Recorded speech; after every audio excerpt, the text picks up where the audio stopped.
What's going on, guys? Some good news for you. A lot of people have been asking about the weekly chess quizzes, and I'm excited to say I'm bringing those back. Now, if you're new to the channel or you don't know what I'm talking about, the weekly chess quiz was a series I did a while ago where I give you 3 positions.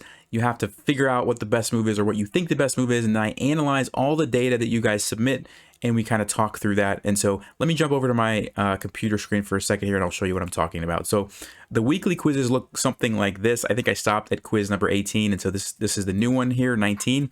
There's going to be a link in the description. You click it, it'll take you to this page. It's just a Google form, and you have to put in your rating. So you put that in, you come down, here's position number 1, black to play. What move would you play?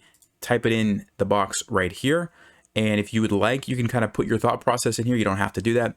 Position number 2, same thing, black to play. What do you play? Type it in. Position number 3, type it in.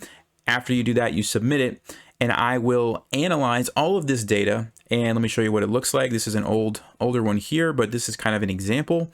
I put it into a spreadsheet like this, and I keep track of different rating ranges. So we've got 0 to 1,000, 1,000 to 1,600, 1,600 and above for each of the 3 positions.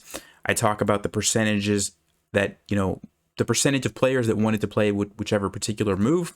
We look at the top 3, and we just kind of analyze, compare that to what Stockfish said the best move was. Why did people say the moves that they played? What should they have been thinking about? All that good stuff. It's a learning opportunity, but it's also kind of fun. And so for everybody who's been asking, it's coming back. Let's go ahead and get this one going. So you'll need to click the link like I mentioned, and then once I get enough data from this one, I'll post the follow-up video analyzing the positions, and we'll just kind of keep it going from there. But yeah, if you want to see what some of the older videos look like, I'll put a link over here to one of the old ones. You can check that out and see what I'm talking about. I think most people know, but if you don't, that'll be there for you. And as always, stay sharp, play smart, take care.